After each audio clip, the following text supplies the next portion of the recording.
Hello' friend, আজি মই আকৌ এটা নতুন এটা ভিডিঅ' লৈ আপোনালোকৰ ওচৰলৈ আহিছোঁ। সেইটো হ'ল আপোনাৰ জিকা পিটিকা। আমাৰ অসমীয়া যিটো খাদ্য কয় জিকা পিটিকা, সেইটো আপোনালোকে কেনেকৈ কৰিব। এইটো আপোনালোকৰ চৌকা লাগিব, নহ'লে আপোনাৰ গেছৰ ওপৰত দিলেও আপোনালোকৰ পিটিকা হ'ব।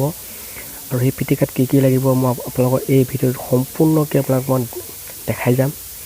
আৰু আপোনালোকে ভিডিঅ'টো শেষলৈকে চাব।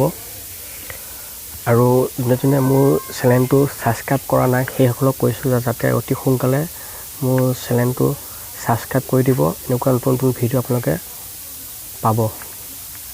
সেয়া লাগিব আপোনাৰ পিঁয়াজ লাগিব, জলকীয়া লাগিব আৰু বঙালী ধনিয়া পাত লাগিব। আজি মই আপোনালোকক দিয়া নাই। সেয়া মোৰ পিটিকা হৈ গ'ল। পিটিকা এতিয়া মই পিঁয়াজ দি পেলাই মই সানিছোঁ। আৰু আপোনালোকে এবাৰ ঘৰতে এবাৰ ট্ৰাই কৰি চাবচোন, খাই কেনেকুৱা লাগে। আৰু মোক কমেণ্ট কৰিব, লাইক কৰিব আৰু মোৰ চেনেলটো ছাবস্ক্ৰাইব কৰি দিব।